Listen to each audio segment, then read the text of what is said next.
A Vida em Justiça, por Fred Wright, capítulo 4, a afirmação de Deus provada. Em toda a disputa sobre se a lei pode ou não ser guardada por seres criados, Satanás pode apontar os incontáveis milhões de homens e mulheres de todos os séculos e gerações que apoiam a sua reivindicação, vivendo vidas de rebelião e desobediência, como prova da validade da sua posição. Com certeza, ele tem a maioria do seu lado no argumento. Mas, neste caso, pelo menos a maioria está errada. A maioria de Satanás é uma maioria enganada e, como tal, não constitui prova de nada. Há certas situações em que a multidão descrente pode estar muito errada e a desprezada minoria muito certa, e esta é uma delas. Século após século, a maioria dos homens não acreditaram que seria possível alguém voar como as aves. E as tentativas de alguns para cruzarem o ar eram olhadas com indiferença, divertimento e até mesmo ridicularizadas. Foi preciso apenas 2 jovens, Orville e Wilbur Wright, para provar que todos estavam totalmente errados. Eles conseguiram isto não com longos debates, mas simplesmente fazendo o que muitos diziam não poder ser feito. Eles voaram. E porque eram homens como qualquer outro homem na Terra, o que fizeram provou o que qualquer outro homem poderia fazer também. Este tem sido o caso ao ponto de milhões já terem voado com as aves desde então. Da mesma maneira, Deus fez mais do que simplesmente declarar o seu caso. Ele provou-o. Ele tem provado isso, dando uma demonstração conclusiva de que a lei pode ser guardada por seres humanos, mesmo sob as maiores desvantagens e nas circunstâncias mais difíceis. Essa demonstração foi feita mais completamente e com sucesso durante a vida terrena de Jesus, o Filho de Deus e do homem. Para realizar este aspecto essencial da sua missão, ele precisou de vir à Terra para fazer muito mais do que morrer e, assim, pagar o preço do resgate pela humanidade perdida, apesar dessa obra ser de importância vital. Mas Jesus veio para realizar muito mais do que isso. Ele veio, entre outras coisas, para provar que o homem, mesmo quando condicionado com as limitações de uma humanidade degenerada e rodeado por um ambiente que tinha todo o apelo e pressão para o pecado, poderia obedecer a todos os mandamentos de Deus e fazê-lo para seu benefício e vantagem. Para esta demonstração provar com eficácia a veracidade daquilo que se destinava a provar, Cristo teve que vir até onde nós estamos e como somos, para poder conhecer pela sua própria experiência o que significa o homem batalhar contra o mal. Portanto, como tinha de ser, ele veio com a mesma carne e sangue como todos os filhos dos homens, de modo que ninguém poderia alguma vez tentar desculpar-se com base na fraqueza e mortalidade da sua carne e sangue. Ao mesmo tempo, a fim de dar o poder necessário para vencer as fraquezas da carne e do sangue mortal, Cristo veio com o mesmo poder divino na sua carne e sangue, igual ao disponível para todo o homem, e depois com esse poder, apesar das limitações e dificuldades da sua fraca e degenerada humanidade, viveu uma vida de perfeita obediência a todos os mandamentos do Senhor. Nem mesmo um pensamento passageiro o fez ceder à tentação. Assim, colocando-se voluntariamente onde cada homem está localizado em toda a fraqueza e desamparo da humanidade, no próprio ambiente de tentação e pecado, ele, ao triunfar sobre todas as coisas, provou para sempre que cada um de nós pode fazer o mesmo, se nos apropriarmos da vida divina e do poder que ele nos oferece livremente. A sua vida afasta de todo o filho do homem toda a desculpa que alguma vez este pudesse pensar apresentar para o fracasso e derrota nesta vida. Com a força que Cristo me dá, posso enfrentar qualquer situação. Filipenses 4:13. Esta verdade é maravilhosamente expressa no parágrafo a seguir. O Salvador tomou sobre si as enfermidades humanas e viveu uma vida sem pecado, a fim de os homens não terem nenhum temor de que, devido à fraqueza da natureza humana, eles não pudessem vencer. Cristo veio para nos tornar participantes da natureza divina e sua vida declara que a humanidade, unida à divindade, não comete pecado. A ciência do bom viver, 180.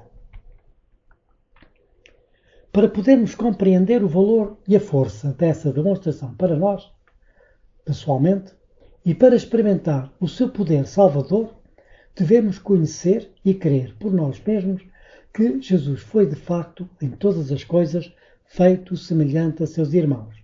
Portanto, foi na realidade, em todos os pontos, tentado como nós somos. E ainda não exerceu poder divino em seu benefício que não estivesse livremente acessível para nós. Como ele diz, sem mim nada podeis fazer. Por isso, como disse de si mesmo enquanto estava sobre esta terra, não posso de mim mesmo fazer coisa alguma. Ele dependia do Pai a cada momento por poder para vencer cada tentação, tal como temos de depender do Pai a cada momento por poder para vencer, de modo que, como ele também triunfou, assim temos nós de vencer. Pelo que convinha que em tudo fosse semelhante aos irmãos, para ser misericordioso e fiel sumo sacerdote naquilo que é de Deus, para expiar os pecados do povo. Hebreus 2:17.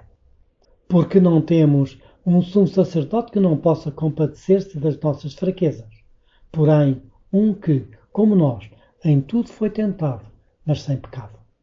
Hebreus 4:15. Eu não posso de mim mesmo fazer coisa alguma. Como ouço, assim julgo, e o meu juízo é justo, porque não busco a minha vontade, mas a vontade do Pai que me enviou. João 5:30. Eu sou a videira, vós as varas.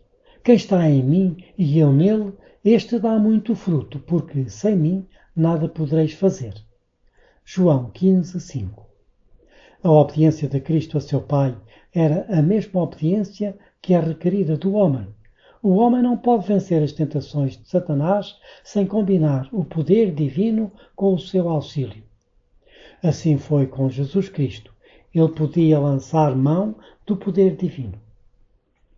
Ele não veio ao nosso mundo para prestar a obediência de um Deus inferior a um superior, mas, como homem, para obedecer à santa lei de Deus e, desta maneira, ele é o nosso exemplo. O Senhor Jesus veio ao mundo não para revelar o que Deus podia fazer, e sim o que o homem podia realizar, mediante a fé no poder de Deus para ajudar em toda a emergência. O homem deve, pela fé, ser participante da natureza divina e vencer toda a tentação com que é assaltado. Nossa alta vocação, 48. De que outra forma podia ser, porque conclui-se que se esta prova é válida para toda a humanidade, Jesus tinha realmente de tornar-se homem, a fim de estabelecer essa validade para além de qualquer contestação. Ele devia ter propriamente suas todas as fraquezas, fragilidades, desvantagens e enfermidades comuns à humanidade, e como tal, conheceria por experiência pessoal toda a força e poder de cada tentação que é comum ao homem. Não poderia ter sido de outra forma. Jesus não poderia ter outra humanidade senão a que ele veio salvar, nem por um fio de um cabelo, pois, se assim fosse, então a sua vida nada provaria para Deus e para a verdade. Em vez disso, seria um poderoso argumento de Satanás, porque ele poderia e iria alegar que onde Cristo não enfrentou e triunfou sobre a tentação, aí a graça de Deus não era suficiente para solucionar o problema do pecado e a lei, afinal, não podia ser obedecida. Para nós, isso significaria que teríamos todos os pretextos possíveis para pecar, porque se Cristo não poderia fazê-lo, o que poderíamos nós esperar? Há uma estreita relação entre a manifestação de Cristo nesta terra, no mesmo sangue, e carne mortal, como o que tem o resto da humanidade e o fim do pecado na vida dos filhos de Deus. O facto é que aqueles que negam a plenitude da humanidade de Cristo também negam a possibilidade da contínua vitória total sobre cada pecado conhecido na vida. Para esses, o seu suposto cristianismo é um padrão sempre repetido do pecar e confessar, pecar e confessar, pecar e confessar. Mas a Bíblia claramente diz que convinha que em tudo fosse semelhante aos irmãos. Hebreus 2,17. Ora, em tudo, quer dizer exatamente isso mesmo. Todas as coisas, não algumas coisas, ou muitas coisas, ou mesmo a maior parte das coisas.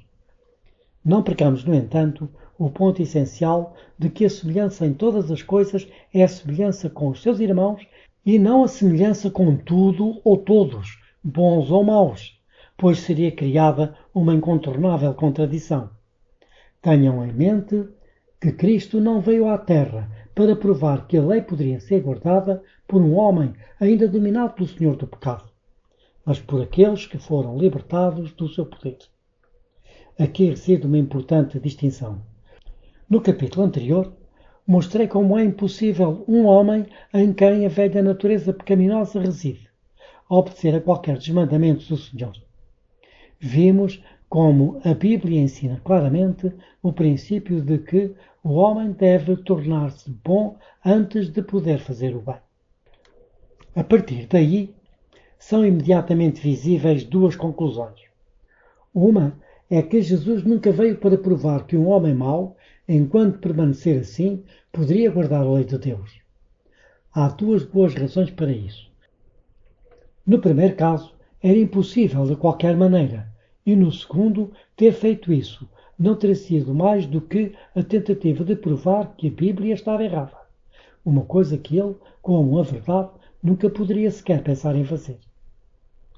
A segunda conclusão é que Jesus nunca foi feito em todas as coisas semelhante a um homem em quem o Senhor do pecado habita, pois, se tivesse, também teria sido impossível ele guardar a lei. Ele teria sido uma árvore má e, portanto, por natureza, só poderia ter produzido frutos maus. Nem em qualquer lugar das Escrituras se diz que ele foi feito em todas as coisas como um homem em quem reside a velha natureza, mas que ele foi feito em todas as coisas como os seus irmãos. Sem dúvida, há uma diferença muito clara entre aqueles que são seus irmãos e aqueles que não são. Nem todos os homens são irmãos de Cristo do lado espiritual, porém, do lado físico, todos nós somos irmãos.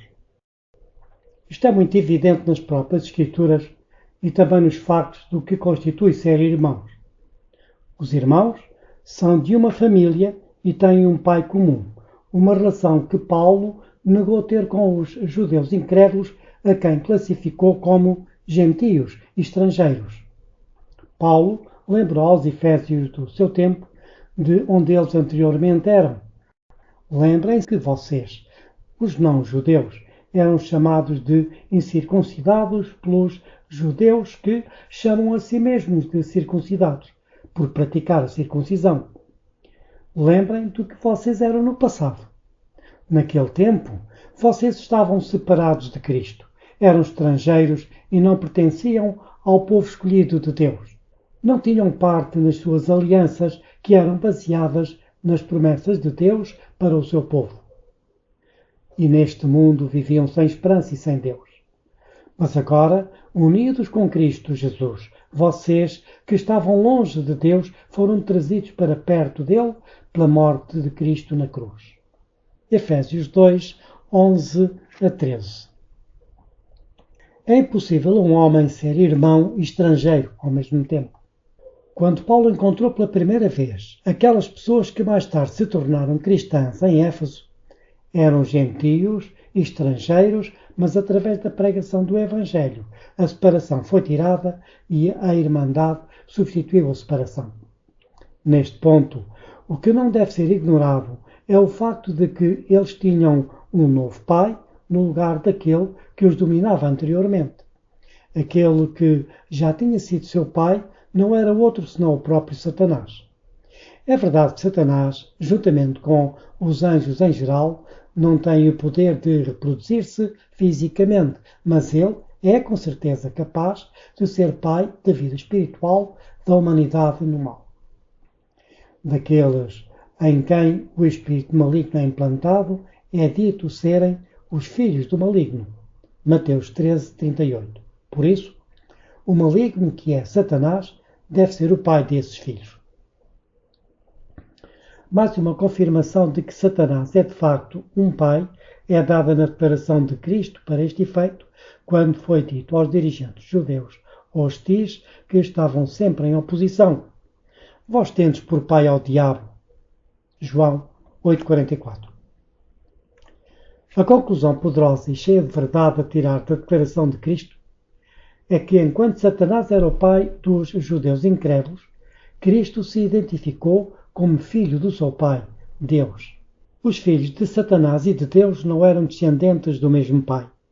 Um era mau e o outro bom, e por causa dessa diferença de parentesco, eles nunca poderiam ser irmãos até que um ou o outro mudasse a sua linhagem. Esta definição de irmãos relativamente à encarnação de Cristo é extremamente importante para o nosso entendimento da encarnação de Cristo. Caso contrário, se não tivermos formado uma definição correta do que é ser irmão, em termos físicos e espirituais, não podemos compreender a mensagem vital de Hebreus 2:11. Porque, assim o que santifica como os que são santificados, todos vêm de um só. Por isso é que ele não se envergonha de lhes chamar irmãos. Vamos estudar um pouco este versículo. Ele diz que tanto o que santifica como os que são santificados têm uma origem comum. Eles vêm todos de um. Ora, neste contexto, ele que é o santificador ou aquele que faz os outros santos é Cristo. Ele é o sujeito tanto no versículo como no contexto. É de notar que o texto fala agora no tempo presente daqueles que são santificados. E quem são os santificados? Não pode haver qualquer dúvida sobre quem eles são. São os que nasceram de novo, aqueles de quem o velho senhor do pecado foi removido e que, ao tornarem-se árvores boas, são capazes de dar bons frutos e assim obedecer à lei de Deus. Estes são aqueles de quem estudámos no capítulo anterior como sendo muito diferentes do homem pecador, não regenerado, que não podia obedecer à lei de Deus. E eles são aqueles a quem Cristo não se envergonha de chamar irmãos, porque eles são os seus irmãos em virtude do facto de terem pais comuns. É a eles que ele, Cristo, chamará de irmãos e a ninguém mais. E foi com eles que se tornou semelhante em todos os pontos, e em todos os pontos são tentados como ele foi tentado. Por causa desta distinção ser tão importante, estudemos um pouco mais a origem comum desses dois, o santificador e o santificado. Estudaremos primeiramente a origem dos santificados, por ser mais facilmente compreendido por nós, que temos de partir do conhecido para o desconhecido em toda a aprendizagem. Os santificados têm, em primeiro lugar, uma herança física que foi adquirida pelo processo normal de reprodução humana, que inevitavelmente assegura que os filhos têm a mesma caída, pecadora, carne e sangue mortal dos pais. Ninguém pode chegar ou chegou a esta terra por qualquer outra via ou de qualquer outra forma, ou com qualquer outra carne e sangue. Não há um dos irmãos de Cristo que alguma vez tenha contornado este procedimento.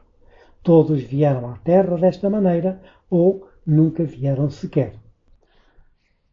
Cada um de nós conhece as desvantagens, deficiências, fragilidades, fraquezas e enfermidades da nossa natureza caída. Temos aprendido alguma coisa do poder dessa natureza humana para lutar contra tudo o que ameaça a preservação da sua própria vida, conforto, prosperidade e bem-estar.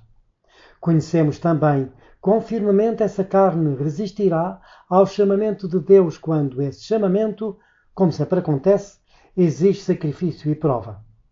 Só podemos descrever essa carne como sendo pecadora nas suas tendências e propósito. Ela é mortal e corruptível. Como tal, não pode entrar no reino do céu.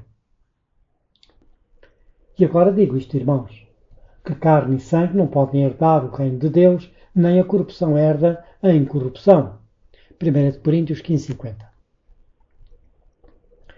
Vimos pelos textos citados que, quando o Filho do Homem vier, os mortos serão ressuscitados incorruptíveis e os vivos serão transformados. Por esta grande mudança ficam preparados para receberem o reino, pois Paulo diz: a carne e o sangue não podem herdar o reino de Deus, nem a corrupção herda a incorrupção. O homem, em seu estado presente, é mortal, corruptível. O reino de Deus, porém, será incorruptível, permanecendo para sempre. Portanto, o homem, em sua condição atual, não pode entrar no reino de Deus, mas, em vindo Jesus, confere a imortalidade a seu povo. Então, os chama para possuírem o reino de que até ali têm sido apenas herdeiros. O grande conflito, 322 e 323. Nós, os que foram verdadeiramente nascidos de novo, também sabemos que a experiência do novo nascimento não faz qualquer alteração na carne, excepto que, pela prática da temperança e abnegação, há nítida melhoria no estado geral de saúde e bem-estar da pessoa que foi libertada do poder do Senhor do pecado. Não se trata de negar que há uma grande mudança que ocorre no pecador quando ele renasce. Há uma enorme mudança, mas essa não é na natureza carnal, mas na espiritual. O facto é que, quando nascemos de novo, não deixamos de ser seres humanos. Não somos, neste momento, libertados da carne pecaminosa, mas continuamos a ser, de facto, filhos dos homens. No entanto, como já antes indicámos, o homem não convertido tem uma segunda linhagem ou origem, uma como humano, a outra que é satânica. Vós tendes por pai ao diabo, disse Jesus claramente aos incrédulos judeus não convertidos.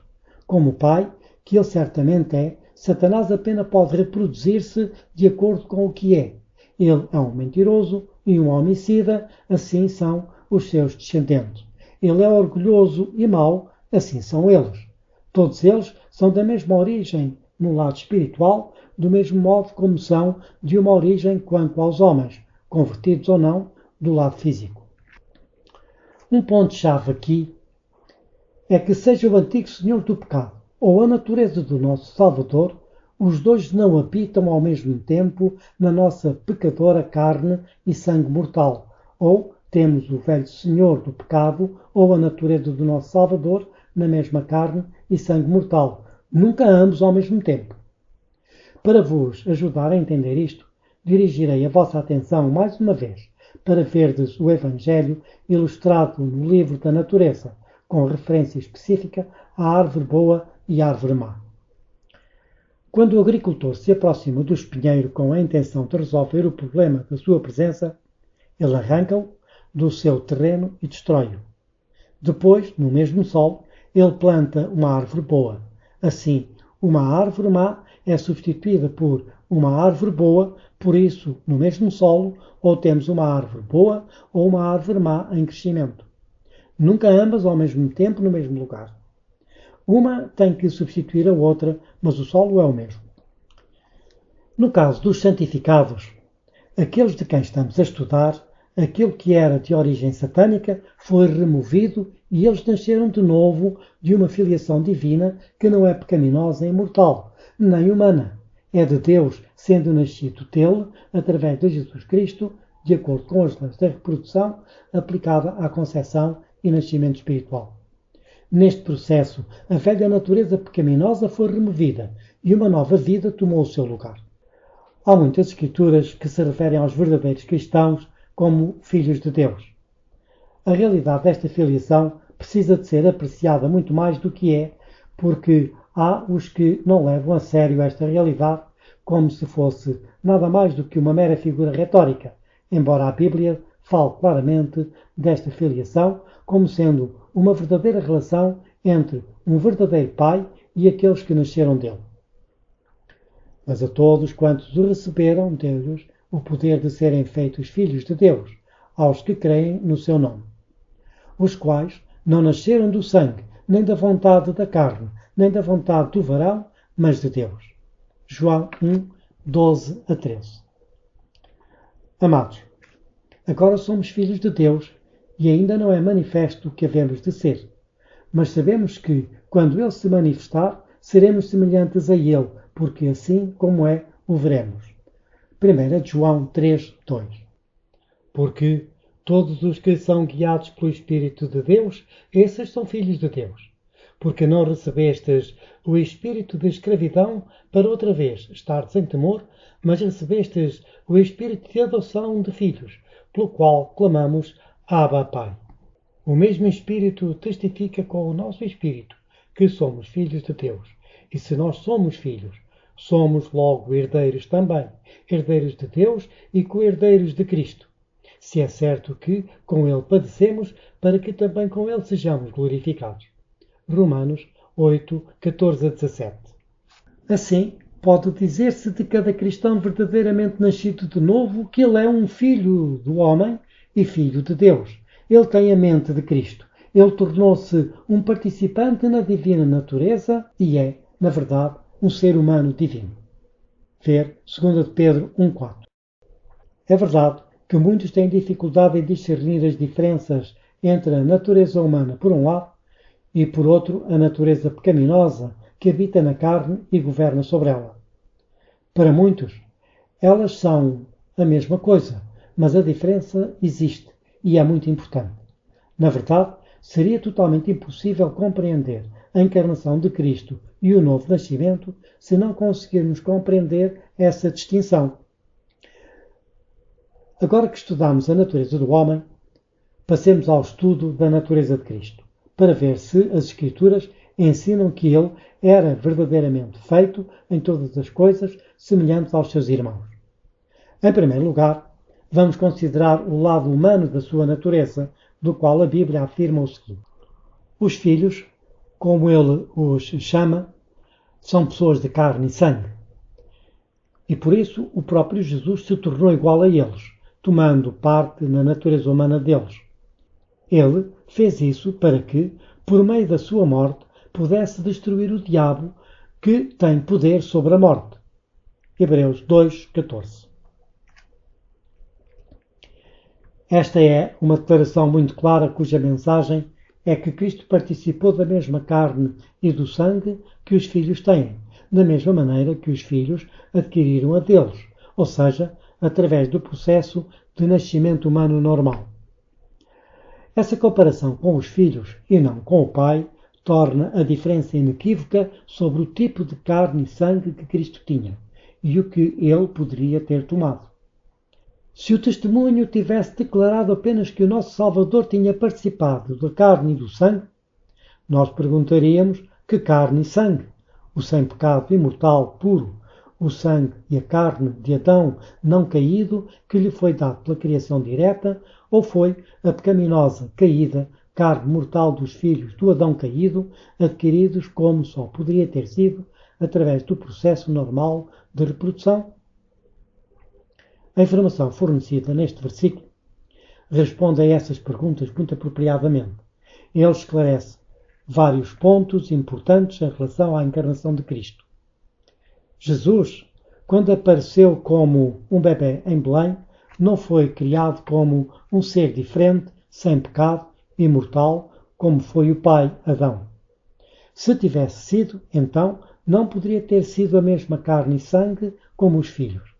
A sua carne e sangue teriam sido sem pecado e imortal, a deles do pecador imortal. A sua carne e sangue teriam sido perfeitos e sem mácula, a carne e sangue deles, desfigurada pelo pecado e muito imperfeita. Claramente a mensagem é que ele nasceu não do pai justo Adão, ou pela direta obra criadora de Deus, mas sim dos filhos pecadores. Esta verdade é reafirmada muitas vezes nas Escrituras. Tomou a descendência de Abraão, Hebreus 2,16, acerca de seu filho que nasceu da descendência de Davi, segundo a carne, Romanos 1,3. Mas vindo a plenitude dos tempos, Deus enviou o seu Filho, nascido de mulher, nascido sob a lei. Gálatas 4:4. Estes e outros textos semelhantes confirmam que Jesus Cristo participou da mesma carne e sangue como os filhos, exatamente da mesma maneira. Como é que nós recebemos o nosso? Recebemo-lo pelo processo do nascimento humano normal de filiação. A Bíblia diz que ele também participou da mesma carne e sangue como os filhos. A palavra da mesma significa exatamente da mesma maneira. Teria sido uma quase infinita humilhação para o Filho de Deus revestir-se da natureza humana, mesmo quando Adão permanecia em seu estado de inocência no Éden. Mas Jesus aceitou a humanidade quando a raça havia sido enfraquecida por 4.000 anos de pecado.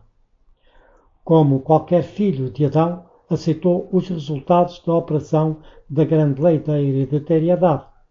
O que estes resultados foram manifesta-se na história de seus ancestrais terrestres.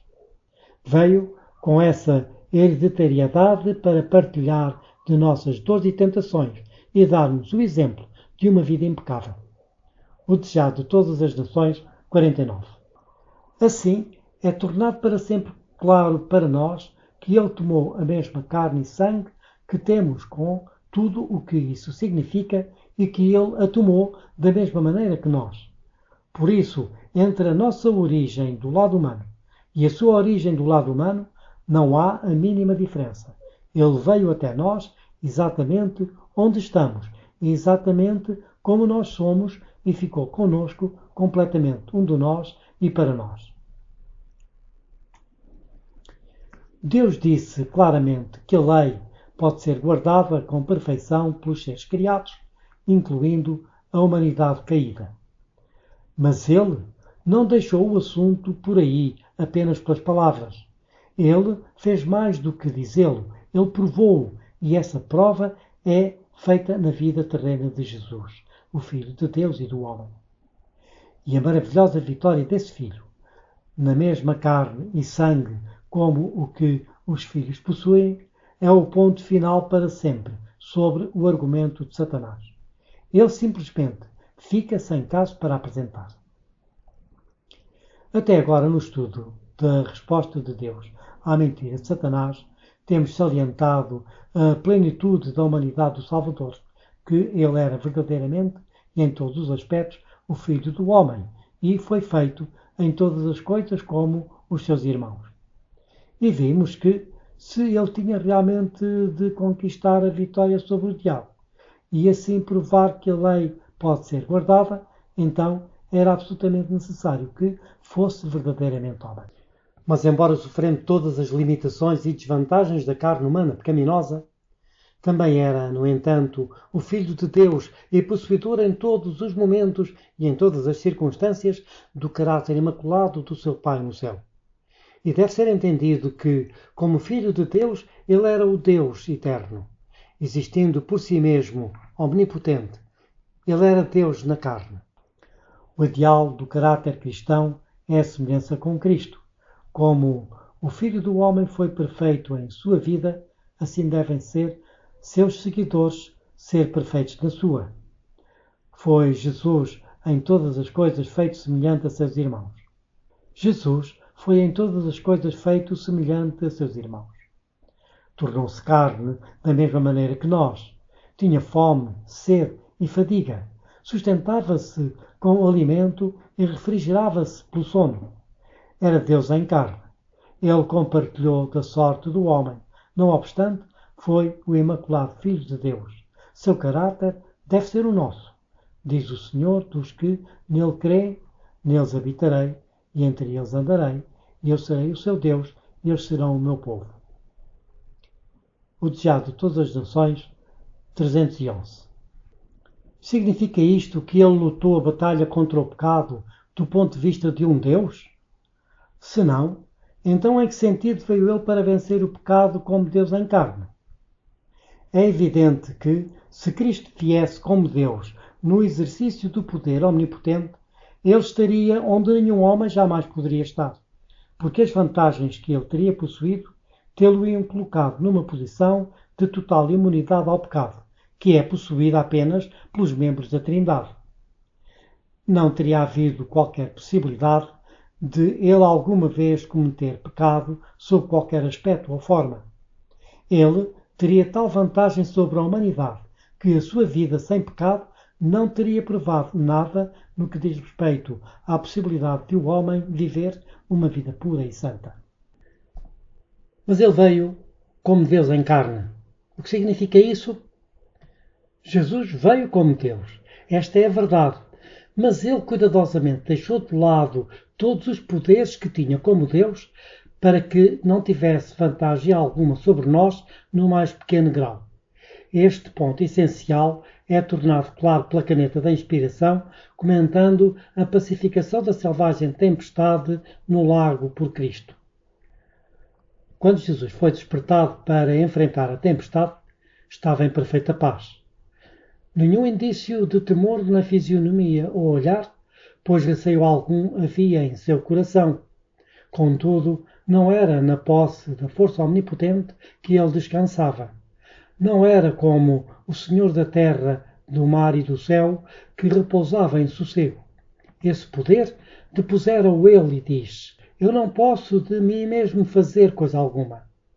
Confiava no poder de seu Pai. Foi pela fé, no amor e cuidado de Deus, que Jesus repousou, e o poder que impôs silêncio à tempestade foi o poder de Deus. O desejado de todas as nações, 336. Foi então assim que Jesus, apesar de Deus, no mais completo sentido da palavra, não estava na posse de qualquer poder na batalha contra o mal que nós não possamos ter. Para compreender melhor que Jesus era Deus, no verdadeiro sentido da palavra, temos apenas que ter em mente que o seu nascimento era uma encarnação, o que equivale a dizer que a sua existência não começou com o seu nascimento em Belém, porque a mesma pessoa que estava no céu antes desse nascimento era a própria pessoa que apareceu na terra através desse nascimento. A diferença entre o Cristo que habitou no céu antes de nascer neste mundo e o Cristo como Filho de Deus e do homem é que, enquanto estava no céu, estava revestido de arcanjo, agora aparece revestido da humanidade e, como tal, está rodeado de todas as limitações e desvantagens daquela humanidade exposta ao poder da tentação e ao mesmo risco de queda como qualquer outro dos filhos de Deus sobre a terra. Cristo não era somente existente antes de Belém, mas era pré-existente antes de todos os seres criados em todo o universo. Por isso, o apóstolo João disse acerca dele: No princípio era o Verbo, e o Verbo estava com Deus, e o Verbo era Deus. Ele estava no princípio com Deus. Todas as coisas foram feitas por ele, e sem ele, nada do que foi feito se fez. João 1, 1-3. Por conseguinte, dele é declarado que, no início da criação da primeira criatura, ele estava presente, e por ele essa criação foi realizada. Quão distante para trás na eternidade do passado aconteceu isso, nós não sabemos, porque em nenhum lugar das Sagradas Escrituras esta informação foi revelada. Nós só sabemos que a história da criação da Terra é um registro de quase 6.000 anos. A idade das galáxias poderia ser de milhões de anos, talvez mais ou talvez menos. Qualquer que fosse a obra de criação, quando aconteceu, foi trabalho de Cristo, como está escrito, e Ele é antes de todas as coisas, e todas as coisas subsistem por Ele. Colossenses 1,17. Cristo é, então, o Criador de toda a obra criada realizada no universo, o que lhe deu o direito de testemunhar de si mesmo aos judeus incrédulos do seu tempo: Abraão, vosso pai, exultou por ver o meu dia, e viu, e alegrou-se. Disseram-lhe, pois, os judeus: Ainda não tens 50 anos e viste Abraão? Disse-lhes Jesus: em verdade vos digo, que antes que Abraão existisse, eu sou. João 8, 56-58. Não há como escapar às implicações da resposta do Salvador, porque aqui ele tomou para si o título particular que o Deus do céu usou para se identificar a si mesmo como o Eterno, o único que poderia dizer de si próprio, em qualquer ponto do tempo, que podia ser indicado ou nomeado, e até mesmo para além de qualquer ponto do tempo que qualquer ser criado pudesse nomear. Eu sou o que sou. Com isso, o Deus da sarça ardente identificou-se a Moisés há muito tempo. E disse Deus a Moisés: Eu sou o que sou. Disse mais: Assim dirás aos filhos de Israel: Eu sou, me enviou a vós. Êxodo 3:14.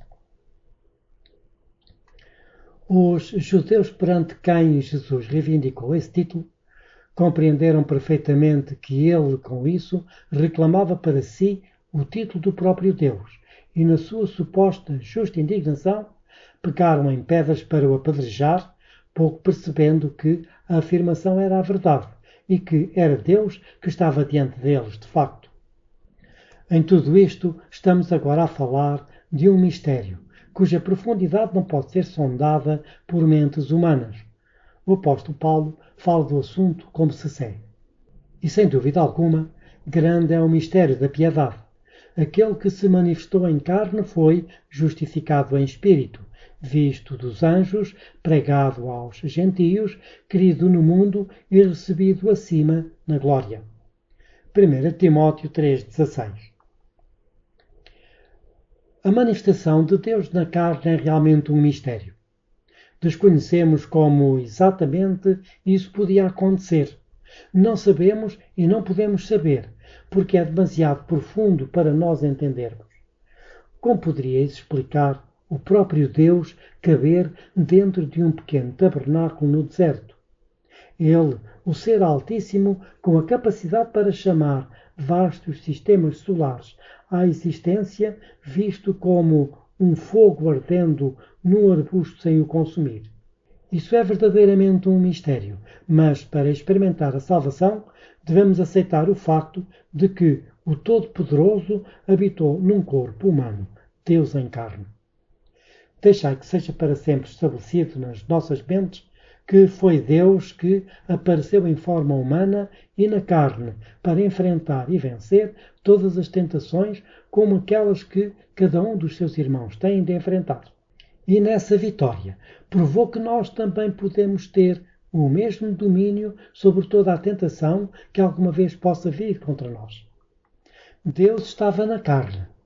Nenhuma verdade a Bíblia mais solidamente salienta do que essa. É tão firmemente revelada como o facto de que ele se tornou verdadeiramente homem no mais certo e completo sentido da palavra.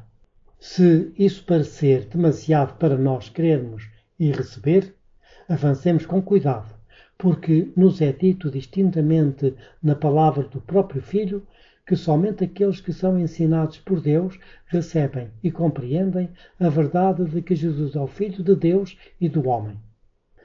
A mente iluminada pode estar disposta a acreditar que é um ou o outro, ou seja, que ele era verdadeiramente Deus e verdadeiramente homem, mas não que ele era ambos, Deus e homem.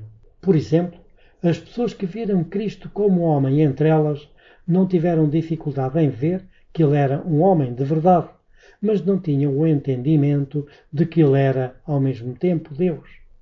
Isto é revelado na conversa que Cristo teve com os discípulos, como registado em Mateus 16.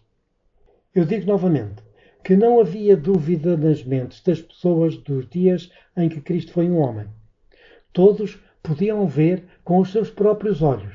Ele tinha toda a aparência de um homem e estava cercado com todas as limitações com que elas próprias estavam familiarizadas. Sabendo disso, Jesus fez a pergunta: quem dizem os homens ser o Filho do Homem? Observai que Jesus descreveu-se a si mesmo como o Filho do Homem nesta questão. Ele não disse quem dizem os homens que eu sou, mas quem dizem os homens ser o Filho do Homem. Pedro, respondendo em nome do resto dos discípulos, relatou o pensamento da população em geral com estas palavras. Uns, João Batista, outros, Elias e outros, Jeremias ou um dos profetas. Assim, o registro mostra claramente que os homens dessa geração, que não tinham a unção celestial, não podiam ver no Salvador mais do que a sua humanidade. O mistério estava escondido. Eles não podiam vê-lo e não o veriam. Mas os discípulos podiam ver mais do que as restantes pessoas. Isto é provado pela resposta à pergunta seguinte, que se destinava a esclarecer o mistério da encarnação na mente dos seus discípulos. Disse-lhes: E vós? Quem dizeis que eu sou? E Simão Pedro, respondendo, disse: Tu és o Cristo, o Filho do Deus vivo. Jesus respondeu e disse-lhe: Bem-aventurado és tu, Simão Barjonas, porque não foi a carne e sangue quem te revelou, mas meu Pai que está nos céus. Pois também eu te digo que tu és Pedro, e sobre esta pedra edificarei a minha igreja, e as portas do inferno não prevalecerão contra ela. E eu te darei as chaves do reino dos céus, e tudo o que ligares na terra será ligado nos céus, e tudo o que desligares na terra será desligado nos céus. Então mandou aos seus discípulos que a ninguém dissessem que ele era o Cristo. Mateus 16, 13 a 20. Estes homens podiam ver o mistério de Deus. Eles podiam discernir o divino escondido no corpo da humanidade. Eles sabiam que Deus estava com eles, estava perto deles e caminhava com eles no dia a dia. Mas eles não o viam pela mera visão e compreensão humana. Isso era impossível. Eles viram-no pela iluminação do Espírito de Deus nas suas mentes, assim como eu e vós devemos ver a mesma verdade hoje, da mesma forma. Não há nenhuma outra maneira de compreender o que pode ser conhecido pelos mortais acerca desta verdade, senão pela iluminação do ministério do Espírito Santo. Isto é tornado claro pelas palavras de Jesus para Pedro. Bem-aventurado és tu, Simão Barjonas, porque não foi a carne e sangue quem te revelou, mas meu Pai que está nos céus. Portanto, se descobrirmos hoje que a encarnação do Filho de Deus é uma doutrina obscura e proibida, se acharmos que não podemos aceitar o facto de que ele era verdadeiramente Deus e homem, então podemos saber que nos falta a iluminação do Espírito e receemos, a menos que encontremos um escape, precisamos de humilhar os nossos corações e pedir a iluminação divina que nos permitirá compreender esta verdade fundamental. Tornando-se Filho de Deus e do homem, Cristo colocou-se na única posição pela qual poderia trazer a salvação à humanidade. Ele é a escada que Jacó viu, com a metade superior chegando ao trono da omnipotência de Deus, enquanto a metade inferior nos alcança onde estamos. Esta verdade é maravilhosamente revelada na seguinte declaração. A representação dada a Jacó de uma escada cuja base repousava na terra e o topo chegava até ao trono de Deus, pela qual subiam e desciam os anjos do céu, é uma representação do plano da salvação. Tivesse a escada falhado em ligar-se com a terra 1 polegada, a ligação entre a terra e o céu teria sido quebrada e o homem estaria irremediavelmente perdido. Mas a escada está firmemente plantada na terra, para que o céu se possa ligar com a terra e os filhos dos homens caídos sejam resgatados e remidos. Cristo é a escada que Jacó viu, tendo a base na terra e o topo chega ao trono de Deus. Por esta escada flui a glória de Deus e por ela sobem e descem os anjos do céu para comunicar a luz e a glória de Deus, cujo séquito enche o templo para os filhos perdidos da terra. Através de Cristo, os seres celestiais podem comunicar-se com os agentes humanos. Os Sinais dos Tempos, 4 de abril de 1895. A mais maravilhosa e incrível parte do mistério de Deus na carne é que ele pôs totalmente de lado o eterno poder criador e nunca o usou. Ao fazer isso, ele colocou-se na mesma posição de total fragilidade em que cada crente se encontra na batalha com o pecado. Isto é de forma clara declarado para nós na palavra, pois Jesus disse de si mesmo: Eu não posso de mim mesmo fazer coisa alguma. João 5,30. Esta é uma declaração de completa e total fraqueza. Ela descreve a medida em que Jesus se despiu do seu infinito poder e se colocou numa posição de total dependência do seu Pai Celestial. Nessa posição de total dependência de Deus, ficou preparado para receber o Espírito Santo em larga medida, e essa é a medida em que lhe foi dado. Isto é evidente pelas palavras do próprio Jesus, porque aquele que testificou de si mesmo, que por si não podia fazer coisa alguma, também disse do seu povo: sem mim nada podeis fazer. João 15:5. Não temos o poder criador da divindade em nós mesmos para enfrentar e afastar as tentações do diabo. Também ele colocou tudo de lado e desceu e tornou-se tão impotente na sua humanidade como estamos na nossa, e que, em verdade, tendo sido feito em todas as coisas semelhante aos seus irmãos, poderia ser e foi tentado em todos os pontos como nós somos tentados, e nessa situação teve de enfrentar todos os riscos de fracasso que enfrentamos e, no entanto, venceu, provando para sempre que nós também podemos vencer em cada tentação que alguma vez possa ser intentada contra nós. Para consolo de todos os crentes em Jesus, está escrito que Paulo não disse que ele foi tentado em todos os pontos como eu sou tentado, mas como nós somos tentados. Esse facto certamente alarga o âmbito da aplicação do ministério de salvação de Cristo para os perdidos, pois isto revela o facto de que a salvação é para todos os homens, não apenas para uns poucos privilegiados. Vejamos como isso funciona numa realidade prática. Existem certas fraquezas que são um problema grave na minha natureza humana, mas que não apresentam qualquer dificuldade especial para vós e para os outros. Mas devo compreender, pela verdade desta Escritura, que estou incluído nesse nós, pois cada um de nós deve saber por si mesmo que as tentações que são peculiares na minha situação foram para ele tentações muito reais, e que ele as sentiu e sofreu exatamente como eu as tenho de sentir e sofrer.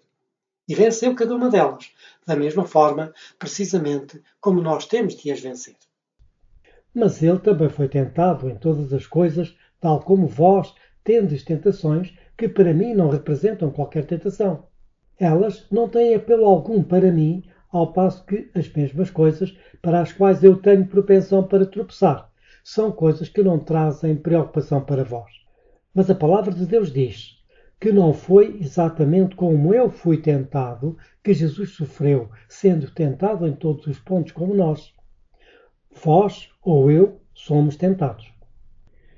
Isto é dizer que ele sentiu e sofreu todas as tentações que eu devo sofrer e sentir, e também sofreu e sentiu todas as tentações que são particulares a vós, de modo como as sofreis e sentis, porque só então podia ser verdade que ele foi tentado em todos os pontos como nós, isto é, vós e eu somos tentados. Para lá disso, há as terríveis pressões para pecar que alguns homens sentiram que nem vós nem eu já conhecemos. Mas esses homens também estão incluídos na especificação que Cristo foi tentado em todas as coisas como nós somos tentados, mas não cometeu pecado. Por isso, Cristo também sofre sendo tentado exatamente como esse outro homem é tentado em áreas que não vos afetam nem a mim, porque só então poderia ser totalmente e verdadeiramente dito que ele foi tentado em todas as coisas como nós, isto é, vós e eu, e a terceira pessoa, são tentados. Essa é uma maravilhosa verdade salvadora. Pensai no que isso significa para vós e para mim, porque não temos um sumo sacerdote que não possa compadecer-se das nossas fraquezas, porém um que, como nós, em tudo foi tentado, mas sem pecado. Hebreus 4:15. Isso significa que Jesus veio a esta terra numa humanidade que chegou não apenas onde um de nós ou dois de nós está, mas até onde qualquer um de nós possa estar em qualquer hora, em qualquer lugar. E ele vem para cada um, onde quer que estejamos, com uma humanidade precisamente igual à que esse homem tem na sua necessidade individual, na desesperada condição perdida desse homem. E para isso, ele teve que vir a esta terra amaldiçoada pelo pecado, com uma humanidade tão completamente identificada com a caída, pecaminosa, carne e sangue mortal, como a que possuía em si mesmo, com todas as fraquezas e desvantagens que é possível essa humanidade ter. Cristo Jesus tinha e conhecia tudo isso, porque não foi feito em todas as coisas como seu irmão, mas como os seus irmãos. Ele não foi feito em todas as coisas semelhante a um de nós, mas em todas as coisas semelhante a todos nós. Ele não veio para salvar um de nós, ele veio para salvar todos nós. Desta forma, Jesus apresentou-se diante do tentador, no sentido da palavra mais completo possível, como representante do homem. Assim, quando o astuto tentador veio contra ele, encontrou nele todas as fraquezas, desvantagens e tendências para o pecado na sua natureza humana, semelhantes aos que podem ser encontradas em qualquer natureza humana do homem, onde quer que ele esteja, ou quando vivesse. Supondo que ele poderia vencer o Salvador, Satanás exerceu contra esse homem cada tentação possível que poderia trazer contra mim, e depois de se ter esgotado a si próprio na tentativa, descobriu que o Salvador não cedeu no mais pequeno grau. Porém, isso não é tudo, porque Jesus estava ali com as suas fraquezas e as fraquezas de outros seguidores, e Satanás veio contra ele com todas as tentações que poderiam eventualmente ser intentadas contra vós e os outros seguidores também. Quando ele e todas as legiões do inferno que estavam consigo tivessem exaurido completamente todas as armas do mal contra ele, ainda descobriria que ele não cederia à pressão e subtileza. É a viva verdade de Deus que convinha que, em tudo, fosse semelhante aos irmãos. Vemos assim que o Salvador, na sua vida na terra, enfrentou e superou todas as tentações que é possível o inimigo das almas trazer contra qualquer homem. Vimos que qualquer homem que possua, como Cristo possuía, a natureza divina, pode vencer como ele venceu e encontrará nessa vida a resposta total para a mentira de Satanás de que a lei não pode ser guardada. Mas isso não é tudo, o que é comprovado pela encarnação do Filho de Deus. Há uma verdade mais profunda que ainda está para ser vista e entendida em relação a isso. Passarmos sobre este aspecto da questão seria deixar o assunto parcialmente apresentado, e isso não podemos fazer. Temos de ver o Salvador como um Salvador completo. É o caminho da verdade que ela tem sempre mais e mais níveis de profundidade que precisam ser entendidos. Mas também é o caminho da verdade, que por mais profunda que essa verdade seja, jamais contradirá a verdade fundamental já compreendida. Do mesmo modo, este estudo ainda mais profundo da encarnação não irá contradizer a verdade já vista e estudada nesta série. Ele nunca foi um homem carnal, escravo do pecado. Ele foi sempre Deus na carne.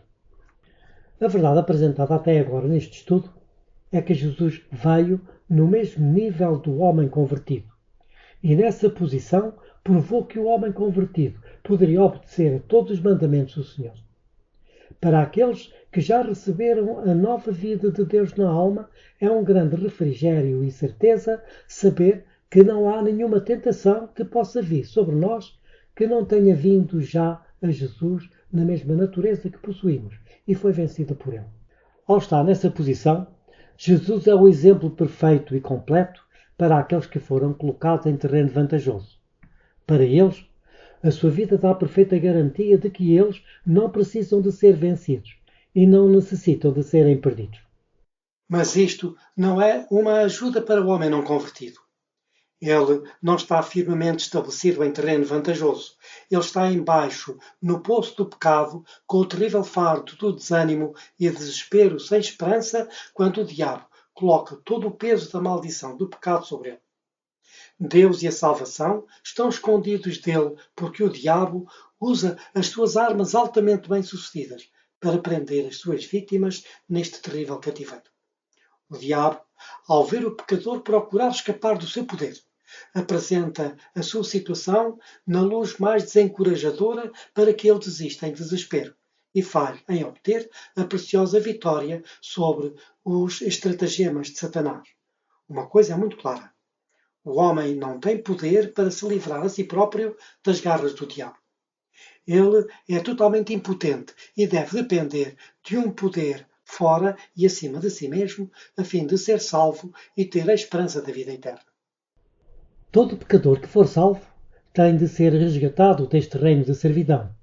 A fim de conseguir isto, Cristo tinha de descer àquela incrível escuridão do poço e, sem ele mesmo se tornar um escravo do pecado, subir acima da escuridão, desespero e desânimo de tudo isso, a fim de demonstrar que não é demais para a humanidade caída ser elevada ao nível de filhos de Deus.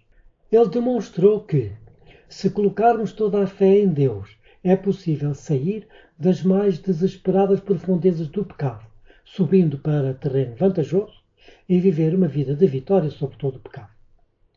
Tão grande era o maravilhoso amor de Jesus para com os pecadores à beira da morte, que ele voluntariamente desceu à mais baixa profundeza da degradação sem ser degradado e ressuscitou dessa posição, onde foi estabelecido sobre a rocha da salvação. Como poderia ele fazer isso sem ele mesmo ser contaminado? É um profundo mistério. Embora além da nossa compreensão, podemos entender esse facto.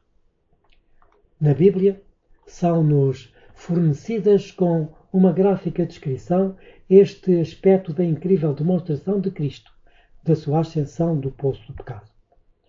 A ilustração da passagem de Cristo por essa experiência está registada profeticamente em Salmos 40. Que este salmo é uma profecia da experiência pessoal de Cristo e não apenas da experiência de Davi, que escreveu o salmo, é evidente pelo facto que Paulo assim o aplica à experiência de Cristo no livro de Hebreus 10, 5 a 7. Neste salmo, é-nos dada uma descrição verdadeiramente exata da situação de cada pecador na profundeza desse poço e da sua saída dessas trevas para a maravilhosa luz da sua presença. Esperei com paciência no Senhor, e Ele se inclinou para mim e ouviu o meu clamor. Tirou-me de um lago horrível, de um charco de lodo, pôs os meus pés sobre uma rocha, firmou os meus passos, e pôs um novo cântico na minha boca, um hino ao nosso Deus. Muitos o verão e temerão e confiarão no Senhor. Salmos 40, 1 a 3. Estudaremos a seguir estes versículos como uma descrição dos passos dados por Jesus quando ascendeu desse poço, mas em primeiro lugar vamos considerar o versículo 12 do mesmo capítulo. Porque males sem número me têm rodeado, as minhas iniquidades me prenderam, de modo que não posso olhar para cima. São mais numerosas do que os cabelos da minha cabeça, pelo que desfalece o meu coração. Salmos 40, 12. A gloriosa verdade de que Cristo não tinha qualquer pecado é claramente ensinada nas Escrituras, pelas quais aprendemos que nem mesmo um ligeiro pensamento o fez ceder ao poder da tentação. Se o tivesse feito, tudo estaria perdido, mas ele foi perfeitamente justo. Nem mesmo por um pensamento poderia Cristo ser levado a ceder ao poder da tentação. Satanás encontra nos corações humanos algum ponto onde pode encontrar algum sinal de apoio, algum desejo pecaminoso acariciado, por meio do qual as suas tentações afirmam o seu poder. Mas Cristo declarou de si mesmo: o príncipe deste mundo nada tem em mim. A tempestade da tentação irrompeu sobre ele, mas ela não podia levá-lo a desviar-se da sua fidelidade para com Deus. De Revian Herald, 8 de novembro de 1887. Tivesse Satanás podido induzir Cristo a se render à mais leve tentação, tivesse ele podido levá-lo por um ato ou mesmo um pensamento a manchar sua perfeita pureza, o príncipe das trevas teria triunfado sobre o penhor do homem e teria ganho para si toda a família humana. Mas embora Satanás pudesse angustiar, não poderia contaminar. Ele poderia causar agonia, mas não envilecimento. Ele tornou a vida de Cristo uma longa cena de conflito e provação. mas em cada ataque ele perdia seu domínio sobre a humanidade. Profetas e Reis 701. No entanto, à luz da afirmação da perfeita e total ausência de pecado de Jesus, lemos o testemunho de Cristo. As minhas iniquidades me prenderam. Salmos 40:12. Como poderia ele, completamente sem pecado, dizer isso quando nunca teve qualquer iniquidade ou transgressão propriamente sua para colocar sobre si? Podia dizê-lo porque, de acordo com as circunstâncias e as condições em que foi dito, era a verdade. Para compreender o princípio envolvido aqui, requer que vejamos quão totalmente Cristo tomou sobre si as nossas iniquidades. Ele não as tornou meramente como uma semelhança, mas tornou-as como se fossem literalmente suas. Não foi uma mera semelhança de humanidade que Cristo tomou sobre si. Ele tomou a natureza humana e viveu a natureza humana. Cristo não operou milagres em seu próprio benefício. Ele estava cercado de enfermidades, mas a sua natureza divina conheceu o que estava no homem. Ele não necessitava que alguém lhe desse testemunho disso. O Espírito foi-lhe dado sem medida, porque a sua missão na Terra requeria isto. Bible Commentary 5.1124. Ele não simulou que tomou a nossa pecaminosidade sobre si mesmo, mas fê-lo na verdade e sentiu-a como se fosse propriamente sua. Como se ele mesmo tivesse cometido todos os pecados de todo o mundo. Ele sentiu a culpa, a escuridão, a vergonha e o remorso, como se ele próprio fosse pessoalmente culpado de todos eles. Por isso, aquilo que teve origem conosco tornou-se real e completamente seu, de maneira que ele podia corretamente dizer: as minhas iniquidades me prenderam. Salmos 40:12. Este reconhecimento da responsabilidade pela pecaminosidade com todo o sofrimento associado pode ser compreendido quando aceitamos a sua justiça, que nunca tem origem em nós, no mínimo grau. Ela torna-se nossa, do mesmo modo como a nossa pecaminosidade se torna sua. Realizado isto, experimentamos a plenitude da alegria, paz e poder que acompanha a sua posse.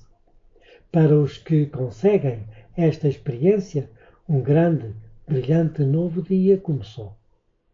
Por isso, da mesma forma, quando foi colocado sobre ele a iniquidade de todos nós, o meu pecado, o vosso pecado e o pecado de todos os outros homens, quando ele tomou aquilo que nunca foi dele no mínimo grau, tomou-o tão realmente que sentiu todo o peso da angústia e desânimo que isso causava, como se fosse de facto seu, tal como cada pecador perdido e desesperado sente o peso da maldição sobre si mesmo. E como todo pecador tinha que esperar pacientemente no Senhor até ele ouvir o seu clamor e se inclinar para ele.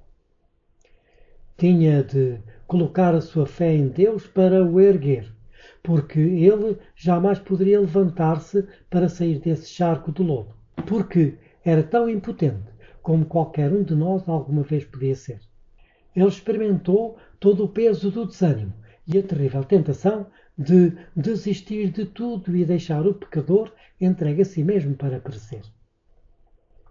Mas quando Cristo desceu a esse poço, quanto tempo permaneceu lá e quando é que o Senhor o tirou do charco de lodo?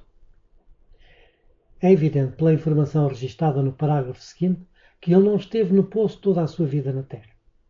Pelo contrário, durante o período até à sua última entrada no jardim de Getsemane, ele certamente andou em solo firme.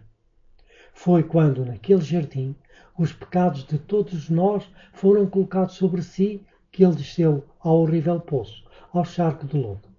A evidência é que ele não foi levantado novamente até à tarde de sexta-feira, quando na cruz a sua fé o elevou acima das trevas e da desesperança aparente da sua situação durante a crucifixão.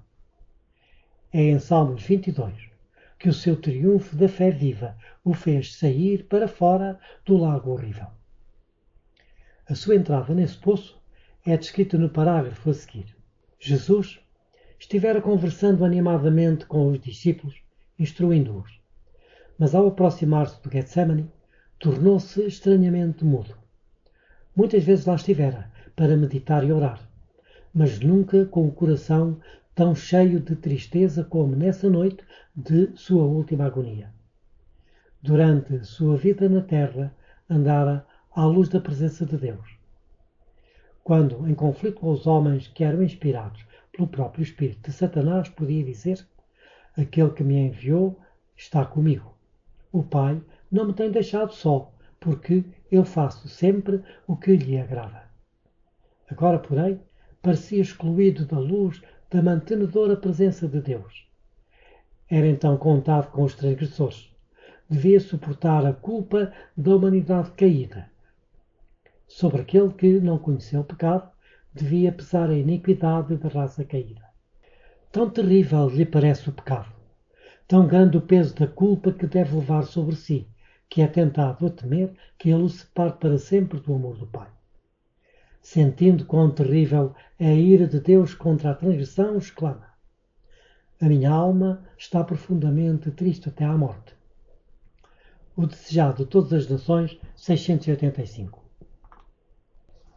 Este testemunho certamente descreve como Cristo não estava no lago horrível antes de entrar no jardim do Getsemane, onde os pecados de todo o mundo, em todos os tempos, foram carregados sobre ele. Quando isso aconteceu, ele foi contado com os transgressores, condenado, atacado pela ira de Deus, separado do seu Pai, cheio de terrível angústia física e mental, e torturado pelo remorso. Nenhum pecador jamais passou por luta tão terrível, mais desencorajadora ou mais desesperada do que a enfrentada por Cristo, em nosso nome, quando no jardim ele desceu ao poço, ao charco de lodo. Ao fazer isso, ele foi para as profundezas mais profundas jamais vividas pelos transgressores, que carregavam somente o peso do seu próprio pecado, ao passo que Cristo estava carregado com os pecados do mundo inteiro durante todo o período de reinado do pecado. Está muito além da capacidade de qualquer ser humano compreender a altura, a largura e a profundidade do amor de Deus, manifestado pela vontade do Salvador, em descer ao mais baixo limite da miséria e sofrimento em que homem algum tenha estado. De modo que ninguém pode honestamente alegar justificação para rejeitar a salvação. Há em tudo isto aquilo que sela completamente o argumento de Deus. Por que não parou Jesus antes da medida mais total de identificação com tudo o que a humanidade deve vencer como a humanidade tem de vencer? Quando eu enfrentei o tentador como uma alma perdida que necessitava de salvação, enfrentei-o apenas com o desencorajamento dos meus próprios pecados que estavam sobre mim. Na verdade, isso para mim foi um terrível peso de desânimo e fui tentado a pensar que era demais para eu suportar. Mas o que é que eu posso pensar quando olho para Jesus com todo o peso dos pecados que eu tinha? E o desânimo por causa disso, e adicionando-lhe todo o peso e o desânimo que vós tendes, e além disso, juntar todo o peso e todo o desânimo de todos os pecados de todo o mundo. E como se isso não bastasse, ele carregou aquele peso não apenas com as fraquezas da minha humanidade, mas também com as vossas fraquezas e, além disso, as enfermidades que qualquer outro homem pudesse ter.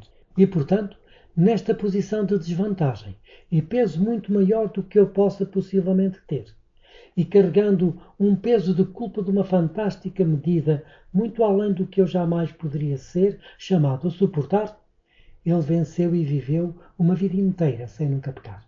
Que completa, final e conclusiva sentença de morte é isso para os argumentos de Satanás. Como são caladas as nossas bocas em vergonha pelo lamento devido às mais ligeiras tentações para desculpar o mais pequeno e mais comum pecado em nós mesmos. E que Salvador! Que poderoso conquistador! A vitória está ganha. As portas do inferno e da sepultura foram quebradas. As hostes do pecado estão abatidas e Jesus convida os cativos a serem libertados. Satanás está exposto e visível para sempre pelo que ele é, um mentiroso e um homicida. Cristo é sempre revelado e para sempre pelo que ele é, o caminho, a verdade e a vida. Fim do capítulo 4.